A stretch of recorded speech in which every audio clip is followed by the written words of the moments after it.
it is. Chapter 5, How to Become Fluent in Acts of Service. Love language number 4. Andre caught a glimpse of himself in the bathroom mirror and shook his head. What a sight! On his knees in front of a toilet, rubber gloves pulled up to his elbows, a can of cleanser in one hand, and a scrub brush in the other. If the guys on his rugby team could see him now.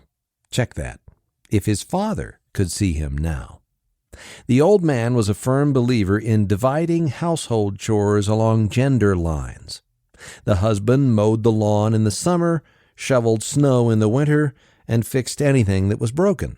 The wife did everything else. Suddenly, Andre felt sorry for his dad.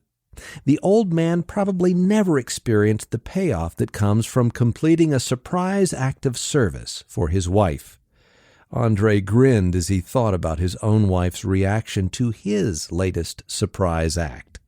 She would come home to find not just a spotless bathroom, but a new shower curtain, rug, towel set, and toilet paper holder, the very ones she'd pointed out to him in a catalog and then mistakenly assumed he'd forgotten about. She'd scream, of course, hold her hand over her mouth in amazement, notice and comment on every little detail right down to the toothbrush holder that was no longer gunked up with dried toothpaste. Laugh in embarrassment as tears rolled down her cheeks, wrap her arms around him for a long, sensual hug, whisper in his ear how lucky she is to be married to such a caring, thoughtful, surprising, attractive man.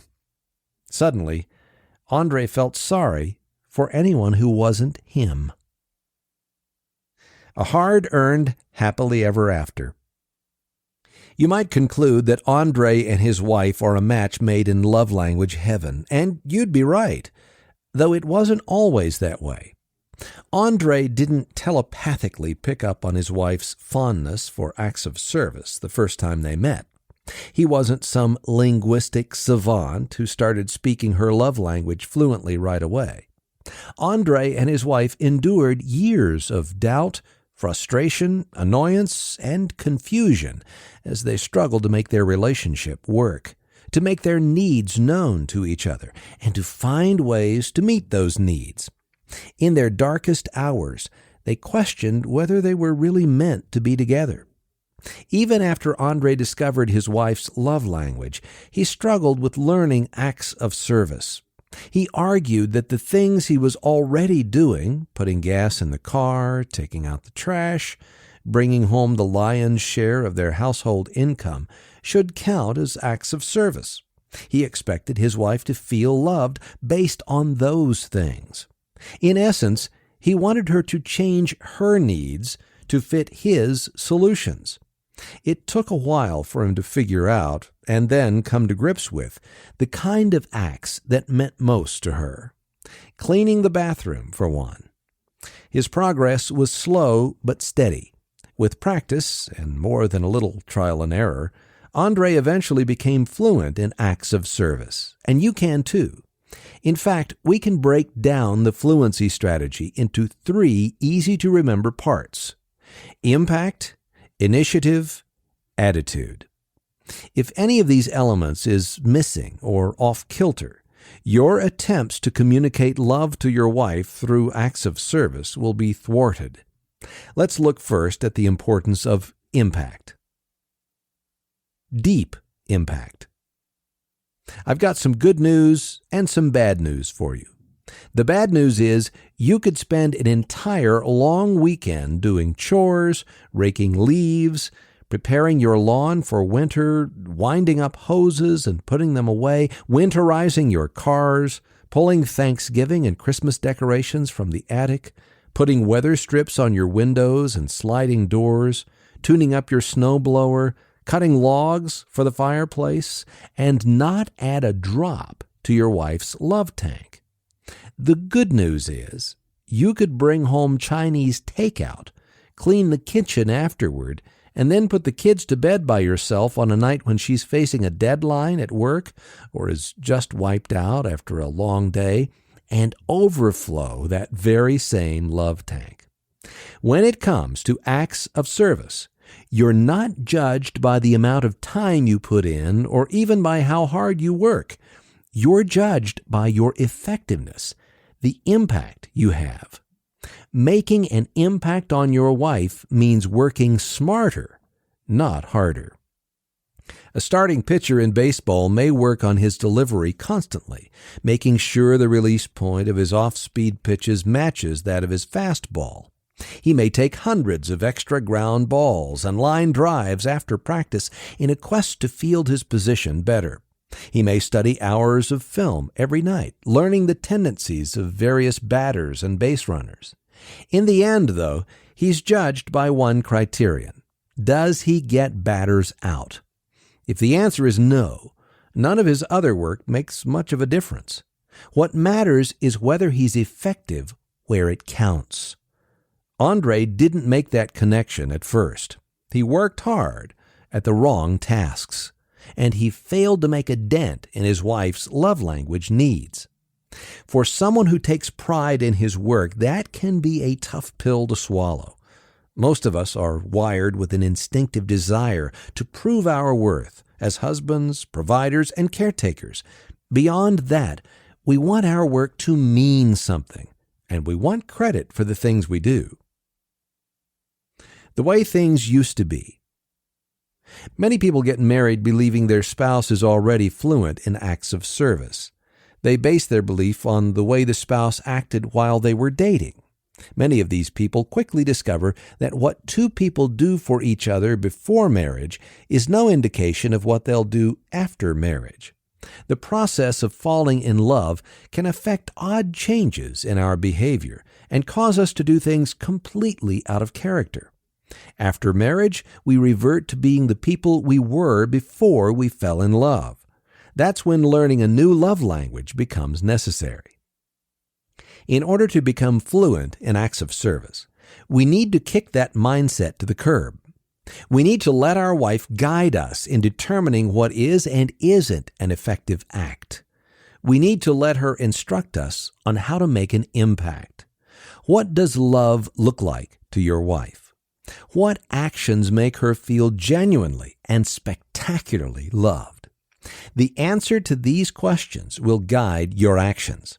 Depending on her personality and your relationship history, she may or may not feel comfortable sharing the answers with you. You may need to put her at ease to help her recognize your genuine desire to meet her acts of service needs. Whatever makes your wife feel genuinely and spectacularly loved is where your focus and effort should go. One way to do that is to invite her to compile her ultimate honey-do list, the 4 or 5 acts of service that would mean the most to her. Her list might include a household chore she absolutely despises, an idea for taking some pressure off her, a way for her to free up some time for herself, a project that she's dreamed of for years, or other service suggestions. The list doesn't need to be comprehensive. It's just a starting point, a snapshot of your wife's current emotional needs landscape. Once you have it, though, treat it like the valuable resource it is. How do you say ASAP in acts of service? The transition from receiving your wife's to-do list to breaking ground on your first official act of service is critical. Think of it as a baton handoff in a 4x100-meter relay or a pit stop in the Indianapolis 500. Speed and execution are everything. Call it initiative, taking the fight to your wife's list instead of letting it come to you. You may have every intention of tackling the items on her list when you have the time, opportunity, and energy to do so. But in relationships, as in business, sports, and just about any other walk of life, good intentions will get you only so far. In order to make them count, you have to turn those good intentions into something tangible, something appreciable. Whatever goodwill you build up by encouraging your wife to share her ultimate to-do list with you will be squandered in no time if that list gets buried under a mountain of paperwork on your desk. The last thing you want is for your wife to have to remind you of the things you intended to do for her. That won't feel like love to her. Love is always freely given. It can't be demanded, cajoled, or coaxed from someone. That's why it's vital that you take the initiative in completing an act of service on your wife's list as soon as you possibly can. In doing so, you demonstrate your future intentions and give her a sense of just how important her emotional well-being is to you. The most logical thing to do is choose the easiest item on the list and complete that. And if time is of essence, there's nothing wrong with taking that route. If time is not a factor, however, if you have the resources and wherewithal to do something bigger and bolder, your absolute best strategy is to tackle the item on the list that will mean the most to her, the one closest to her heart. Take on the task and get it done, and done well. Show your wife good results instead of good intentions. When the first item is finished, turn your attention to the rest of the list. Easier said than done, right? Especially with so many other things vying for your time, attention, and energy. The key to initiating acts of service is to make it a 3D experience with drive, discipline, and dedication. Drive speaks to your motivation. To keep the reason for your acts of service fresh in your mind, tape your favorite picture of your wife along with her to-do list on your bathroom mirror or someplace else where you'll see it every day. Every time you look at the photo, think of how you can show love to the woman in it through an act of service, whether it's an idea from her list or a surprise that you know she'll appreciate. Discipline refers to the scheduling and prioritizing necessary to accomplish some of the more ambitious projects on the list. 6 large garden boxes aren't built, set up, and filled in a day. A custom closet organizer can't be installed in an hour or two after work. Some acts of service are going to cut into your already busy schedule. Some may require you to postpone or sacrifice your own chores or pastimes. Dedication is making sure that what's started gets finished. Dedication is staying committed to an act of service until it can be presented as a token of love. Dedication is what prevents would-be demonstrations of affection from becoming partially completed reminders of more pressing priorities. Remember, every delay or aborted attempt to complete an act of service sends a clear message to your wife. This isn't important to me. Service with a smile. Just as crucial as the act of service itself is the attitude with which you perform it. In fact, the right thing done with the wrong attitude can actually cause more harm than good. If your wife senses resentment or irritation in you while you're performing an act of service for her, she won't feel affirmed. She'll feel like an imposition, a bother, a drain on your time and energy. Where's the love in that? For maximum impact, your acts of service should be done with eagerness and excitement to do something meaningful for your wife. They should be done with good humor, even the ones that take you way, way, way out of your comfort zone. And they should be done with humility. Don't call attention to yourself while you're performing them. Don't make a big deal about them afterward. Refuse to play the hero card or the martyr card. Remember who you're doing them for and why. If acts of service is your primary love language, keep in mind that love is a choice and cannot be coerced. You can't use criticism or demands to get what you need. With enough bullying, you may get acquiescence from your wife. She may do what you want, but it will certainly not be an expression of love. A better option is to give guidance by making requests. I wish you would keep the house picked up, sort the mail, phone my mother more often. But you cannot create or demand the will to love. Each of us must decide daily to love or not to love our wives. The doormat conundrum. Of the 5 love languages, acts of service seems to have the most potential for abuse, or at least the perception of abuse. A wife with less than noble intentions could conceivably convince her husband to do just about anything for her, all in the name of love.